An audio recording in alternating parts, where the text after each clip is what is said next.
අදත් කියනවා අලුත් කතාවක්. මීට කලින් කවුරුත් නොකී කතාවක්. මම කලින් කීවෙත් එහෙම කතා. ඉදිරියේදී කියන්නේත් එහෙම ඒවම තමයි. අතීතයේ මේ රටේ තිබූ දඹදිව හෙළදිව රාජ්‍යයන් හඳුනා ගැනීමට හැකි ප්‍රබල සාක්ෂි සාධක වංශ කතාව ලියූ යතිවරු එම කතාවයේම ඉතිරි කර ඇති බවට විශ්වාසයි. අනේ විශ්වාසයේ යථාර්ථය කරගන්නයි මේ උත්සාහය. ඒ කතා අහන්න ඕන නම් මේ කතාව subscribe කරලා ඔබේ අදහස් දක්වලා මේක නොදන්න ඔබේ දන්න අයට share කරලා ඊළඟ වීඩියෝ දාපු සැනින් බලා ගන්න මේකේ bell icon එක touch කරලා තියාගන්න. අද මං කියන්න යන්නේ බුදුන් වැඩි, මිහිඳු හිමි වැඩි, සංඝමිත්තා තෙරණියද වැඩි මහා වංශයේ කතා කරන විජය රජකල රුහුණේ අනුරාධපුරය ගැන. අපේ වංශ කතාව අපට කතා දෙකක් කියනවා. එකක් අපට උඩින් පේන්න තියෙන අප දන්න ඉතිහාස කතාව. අනික අපි දන්න එම ඉතිහාස කතාවේ සංගව ඇති අපි නොදන්න භූමියට ගැලපෙන සත්‍ය ඉතිහාස කතාව. අපේ රටේ අපේ හාමුදුරුවෝ අපේ භාෂාවෙන් අපේ පොතේ ලියවේ අපේ ඉතිහාස කතාවයි. ඒ කතාව ආතක් පාතක් නැති එවුන් එහා රටට දැම්මට එහා රට ගැන කිසිදු සඳහනක් අපේ ඉතිහාස කතාවේ ලියවිලා නැහැ. අඩුම ඉන්දියාව හෝ ಭಾರತය යන නම ලියා ඇති එකදු වචනයක් වංශ කතාවේ හෝ ත්‍රිපිටකයේ හෝ එකදු තැනක නැහැ. ඒ නිසා ඉන්දියාව අපේ වංශ කතාවට අදාළව නැහැ.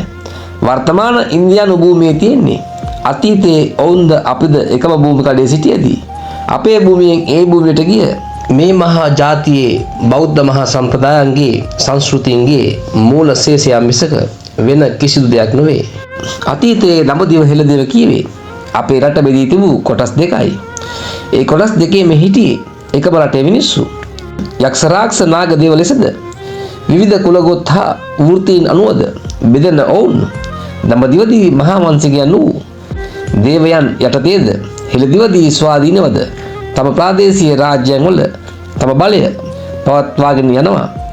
වර්තමාන අනුරාධපුර පොළොන්නරුව ප්‍රධාන කොට ඇති මාතලේ කුරුණෑගල මහනුවර දිස්ත්‍රික්ක ඊට යාබද දිස්ත්‍රික් මායිම් පුරාද විහිදී පැතිරී තිබූ භූමිය දඹදිවට අයත් බල ප්‍රදේශය ලෙස හඳුනාගත හැකි අතර තිස්ස කතරගම ප්‍රමුඛ වූ මාතර හම්බන්තොට වෙරළ තීරයේ දිගේ නැගෙනහිර කලාපයේ තෙක් දිවෙන වෙරළ තීරයේ සිට රට අභ්‍යන්තරයට විහිදී තිබූ භූමි ප්‍රදේශය හෙළදිවට අයත් ප්‍රධානතම භූමිය ලෙස හඳුනාගත හැකි වෙනවා.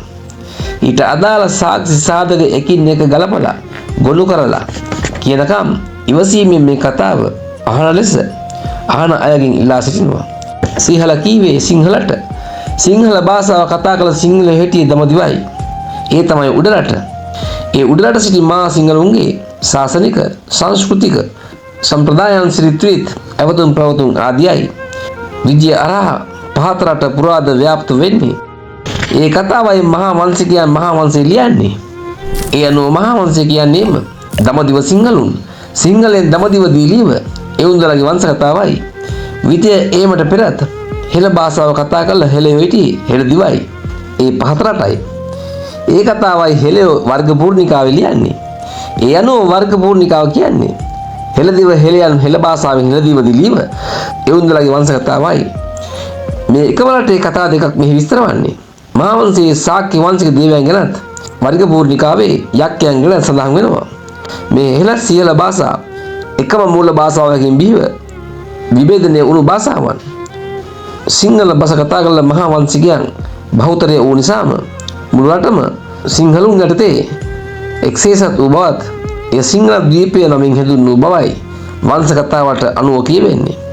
දඹගසේ මහිමෙන් උපන්වීම දඹදිව කියලායි මුලාශ්‍රවල දක්වන්නේ. දඹදිව කියන්නේම සිංහල වචනයක්. ඒ සංඥක බයන්නද අපටම සුවිශේෂී වූ අක්ෂරයක්. සිංහලෙන් දඹ පාලියෙනුයි ජම්බු වෙන්නේ. එය අපට ආවේනික පළතුරද වෙනවා. ඒ ජම්බු කුලයේ විශාලම ශාකයයි. ඒ අනුව සිංහලෙන් දඹදිවයි පාලියෙන් ජම්බු ද්වීපය වෙන්නේ. ඒ නිසායි දඹකොළ පටුන ජම්බු කොළ පටුන ලෙසත් දඹුරු ලෙන ජම්බු කොළ ලෙන ලෙසත් දඹදෙනිය ජම්බු දෝණිය ලෙසත් හැඳින්වෙන්නේ. ජම්බු ගාම නමින් ගමකුත් මෙහිම තියෙනවා. මේ සියලු කතා හා ඊට සම්බන්ධ සියලු ස්ථාන තියෙන්නේ මෙහෙ කොට දඹදිව විතරක් ඉන්දියාවට යන විදියක් නැහැ කොහොමදවත්. හෙළදිව යනු දඹදිව ප්‍රත්‍යන්ත දේශයක් ලෙසයි වංශ කතාවේ දැක්වෙන්නේ.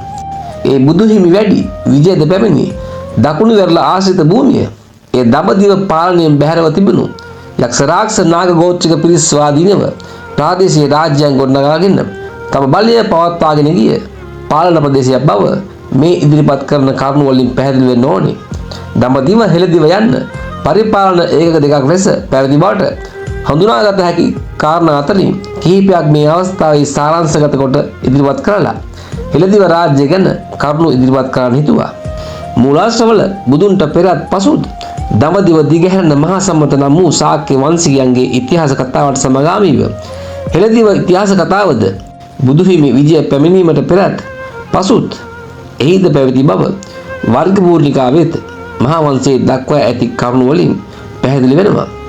විශේෂයෙන්ම විජයගේ පැමිණීමෙන් පසුත් හෙළදිව රජ කළ විජයගේ සිට පණ්ඩුවාස දේව පණ්ඩුකාභය මුටසීව දේවනම් පිරිස රජ දවස දඹදිව අජාසත් උදායිභද්‍ර චන්ද්‍රගුප්ත අශෝකාදී රජවරුන් රජ කළ බව වංශ කතාවෙම කියනවා.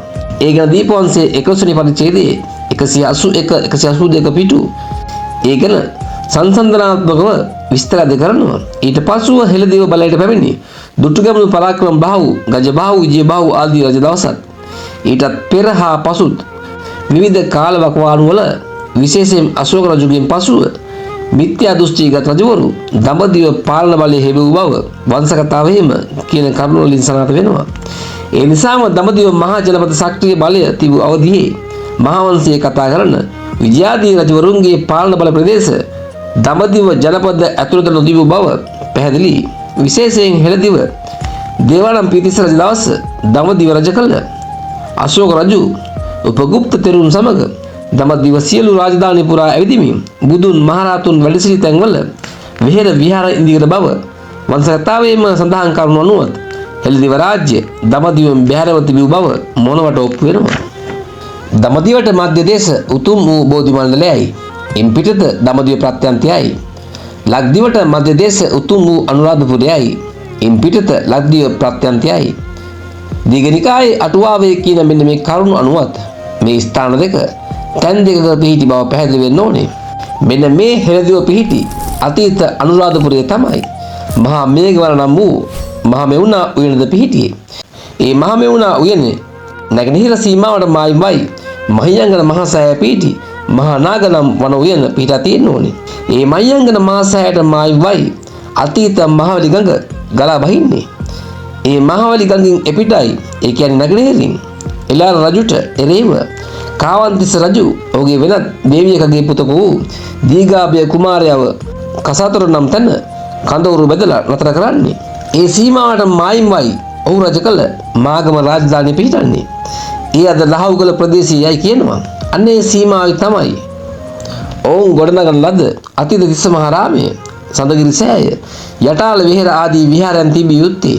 ඒ අනුව වර්තමාන තිස්ස මහරාම විහාරය, සඳගිරි මහා සෑය, යටහල විහෙර පිහිටි භූමිය වෙන්නේ අතීත විජය රජ කළ අනුරාධපුර සීමාවයි.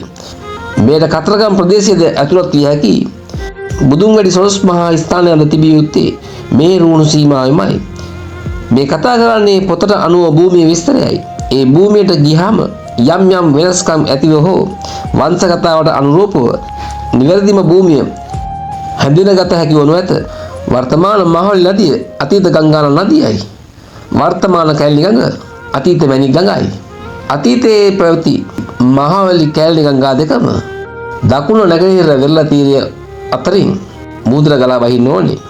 ඒ අනුව දඹදිව සිටි අනේ පිඬු සිටුතුමා, කොසල් රජු, විසාකාසුරි දේවිය, අශෝකාදී රජවරු සිටවරු කළ විහාරයන් හා රජමාලිගා සංකීර්ණයන් වර්තමාන අනුරාධපුර ප්‍රමුඛ කොට වූ අතීත දඹදිව රාජධානි තුල පිහිටා තිබිය යුතු බවත් සක්සුදස්සේ පැහැදිලි.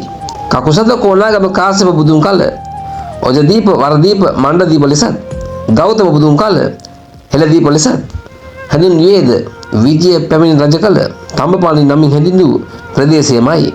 ඒ සිව් බුදුවරයන්ගේ කාලයේම උන්වහන්සේලා වැඩ සිටි භූමිය දඹදිව නමින්ම හැඳින්වූ බවට වංශ කතාවෙම දක්වන කරුණු අනුවත් පැහැදිලි වෙන්නේ අතීත දඹදිව හෙළදිව කීවේ වෙන් වෙන්න පාලන බලය හෙබූ ස්ථාන දෙකක් බවයි. බුදුන් මහියංගන නාගදීප කැලණිය ඇතුළු සොරස් තරකට වැඩි තුන් ගමනේම හෙළදිව යක්ක රාක්ෂස නාගදේව ආදීන්ගේ රාජ්‍ය පාලනයන් තිබූ බවට මූලාශ්‍රවලම දක්වන කරුණුත් විජය පැමිණි පසු තම්මැන්නාව සිරසා වස්තුපුර යක්කයන් සමග ඇති වුණ ගැටුමත් කුවැණිය දරුවන් සමග ලංකාපුරට ගිය ගමනේදී ඒ යක්කයන් සිටි බවට කෙරෙන කතා අනුවත් මෙහි දඹදිව පාලනයෙන් බැහැර වූ ප්‍රාදේශීය රාජ්‍යයන් තිබූ බව පැහැදිලි. විශේෂයෙන්ම විජයගේ එළදිවට පැමිණීමට පෙර දඹදිවදී මාස 10ක් පමණ තිස්සේ සිදු වූ බුදුන් පාගමනින් වැඩියා වූ උන්වහන්සේගේ පරිනිර්වාණ ගමන් මඟ පිළිබඳව මූලාශ්‍රවල දක්වා ඇති කරුණු අනුවත් එළදිව වෙනම ඒකකයක් ලෙස පැවති බව පැහැදිලි. මෙන්න මේ සියලු කාරණා අනුවත් දඹදිව නගර මුළු ඉන්දියාව පුරාම ලකුණු කිරීමත් බුදු ලංකාවේ කියන පිරිස් ඒ නගර මේ මුළු රට පුරාම ලකුණු කිරීමත් එකම විකෘතියේ දෙපැත්තයි. ඒ වගේම දඹදිව නගර හෙළදිව සීමාවේ ලකුණු කිරීමත් හෙළදිව නගර දඹදිව සීමාවේ ලකුණු කිරීමත් නිවැරදි නොවන අතර අද වන විටත් දේවානුභාවයෙන් යටපත්ව ඇති. නමුත් ක්‍රමානුකූලව හෙළිපෙහෙළි වන දඹදිව හෙළදිව රාජ්‍යයට අයත් ඒ අතීත නගර විහෙර විහාර ආරම සංකීර්ණ රජමාලිගා සිටුමාලිගා වැව් පොකුණු තටාක ආදිය මතු බුදුවන මෛත්‍රී බෝධිසත්ව උත්පත්තියට පෙර නුදුරු අනාගතයේ දවසක නැවත මෙහි ප්‍රතිනිර්මාණය වන බවත් අප මේ ගන්නා වූ වෑයම හරහා හඳුනා ගන්නා එම අතීත රාජධානි වලට අයත් නටඹුන්නා එම ස්ථාන අනාගතයේ මෙහි බලය හොබවන සිංහල බෞද්ධ නායකයෙකු යටතේ නැවත පොතේ සඳහන්ව ඇති ආකාරයටම නාමකරණය වන බවත් එකම විදියට නැවත මේ බිමේ ලියවී ඇති අතීත වංශකතාව එලෙසම අනාගතයේද නැවත ලියවෙන බවත් උන්වහන්සේගේ පහළවීමෙන් පසුව එයද පොතට අනුවම මේ කතාවද මෙතනින් අවසන්ව නැවත අලුත් තැනක අලුත් විදිහට ලියවෙන බවත් වංශකතාවට අනුවම පැහැදිලි. ජය වේවා.